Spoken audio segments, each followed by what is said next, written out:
blogging because of the security and privacy risks that it can entail to students. Now, classroom blogs, such as those available in ePals, allow for a safe display of student work. It's private. You can decide who can see it, and it's also eTrustee verified. So, have you seen kids who crave attention before? Raise your hand if you've seen a kid who craves attention. I see a lot of raised hands. So my sister, for one, I would say she craves attention, but she really loves it when people give her feedback on her music video. So providing an authentic audience can do wonders. At a middle schooler's age, an audience of peers and the recognition of their talents by those peers is really important. And when they know that their classmates are watching, they might be a little more careful about their grammar and spelling, too. And I think it's important in an innovative classroom to connect. Because learning is about more than going home and doing homework and reading a book and coming back to class. It's about making meaningful inferences and connecting with others and sharing your opinions. And that's what you can do using like classroom blogs, ePals, for instance. And I thought this was a pretty cool one. Patrick Henry High School connecting with students from Guangxi, China. So making these cultural connections is one way to do that. And you are really able to learn more about other cultures and write friendly letters, language, and connections are also can be very interesting stories that kind of transcend socioeconomic status. So for instance, this one is called Collaboration Across the Digital Divide. Thank you, Rita, for sharing this with me. And basically, there were these students in Botswana connecting with students in New York, in a very affluent area of New York, actually.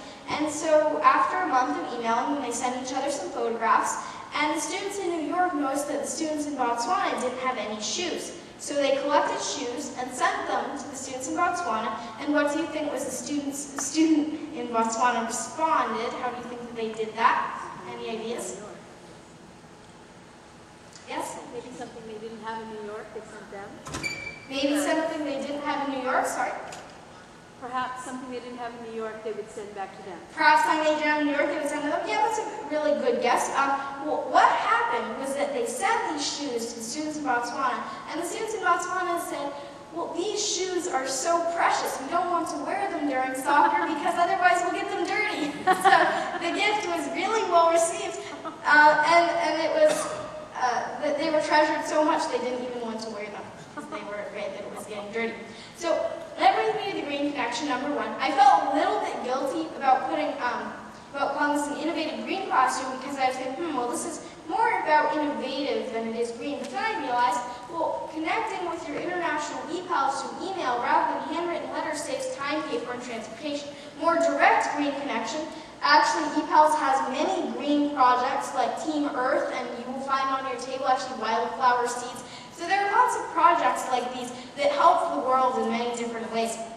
And I think it's a good way. Project-based learning can really help students understand that making a difference in the world is important, and that working on global projects of common interest can help make the world a better place. So ePals projects are diverse, ranging from digital storytelling to natural disasters and the Green Earth team. So we see digital storytelling and project searches. So it's a really easy way to give your students access to safe, supervised educational networking. And so you can use things like ePals to help students connect and work on projects and exchange cultures and practice writing friendly letters. I think that project-based learning is an important part of learning because it gets kids not only to be independent and do their research and contribute to something, but it also gives them the knowledge that they have helped accomplish and that pride. I believe that learning anywhere, anytime is a really integral part of 21st century education. So learning anywhere, anytime is saying that even if you're out in Antarctica or in the Philippines or out at the top of the Arctic, you can still be learning. Because technology extends delivery options to both live and on-demand. Technology allows me to reach a wider audience. Right now, I'm reaching 3 different sites through video conferencing. I'm reaching you here in Indianapolis, and I'm also streaming this on the web. So technology is a really powerful tool. After I gave a kid's guide to U.S. government through Tamar video conferencing, I do a video conference pretty much every day teaching students about a topic they request. My students at Parkway School wrote it. So they, after this video conference, wrote some letters. I mentioned that the next day would be my birthday, so they said, "Dear Adora, happy birthday. I wrote this letter to thank you for filling my brain with education about the government." And then, "Dear Adora, I really enjoyed the video conference. I thought it was very interesting how the government has 3 branches and list the branches up." And so I was really touched. They sent this whole packet of letters. I only scanned in a few. And they had really seen the impact that technology, that video conferencing, that lesson made, because actually the teacher wrote it as well. And for another kid's guide to U.S. government. And she said, well, that she had tried to say the same things about government to the students 10 times. And that they still hadn't gotten it. And then when I did that, then it really made a difference. And I think that technology is really powerful. Not only that it has ways that you can connect with people across the world, but also that it's really engaging. The students see this technology and they think, this is something new, I better pay attention. So classroom tool number 5 is you can use live distance learning tools like Tamar video conferencing, which is what I'm doing right now, to spread your message across the miles at any time from anywhere. Actually, I forgot to mention that my first connection with Perry Meridian Middle School was through video conferencing. And that was something that kind of laid the ground for me to be able to go there in person. And then the students saw me and they were like, oh, we had a video conference with her. So I think that was a really cool part of the presentation. Which brings me to the green connection number 2. Connecting with students and content providers through distance learning pollutes way less than jetting off across the country, and perhaps best of all, it saves you good green cash. So in this age also of kind of swine flu, or H1N1 as I should be saying, then people might be a little bit wary of if somebody's sick and needing face space and there might be students there, then I think that using distance learning and connecting can be a really powerful way to spread learning without having to necessarily be face-to-face. Okay, so we see that you can use distance learning to make a difference, and also I think that's back to writing.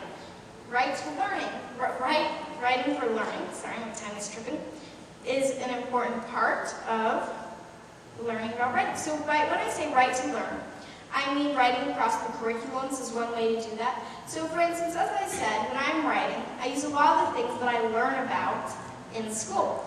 And so you can tell your students to maybe use learning activities.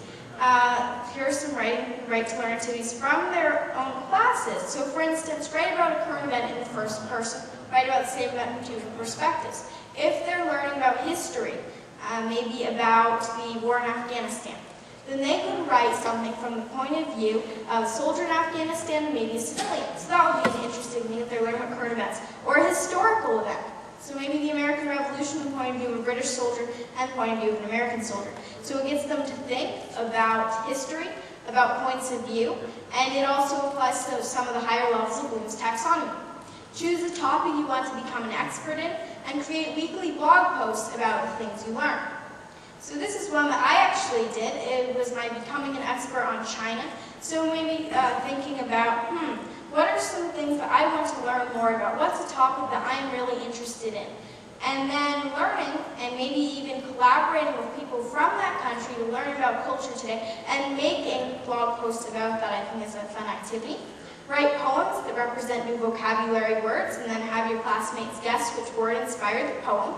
So for this one, I have an example here. I did the word insolent. So we were learning this list of vocabulary words, and for a lot of kids, it's kind of boring to just read down this list and memorize the language.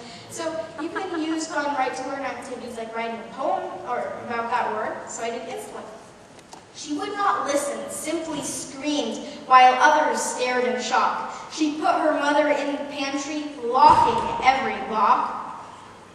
She did not do her sums at all. She made fun of her aunt. Whenever asked to do something, her favorite word was can't. She would have continued if she hadn't packed her trunk and set sail on a caravel, which promptly sunk.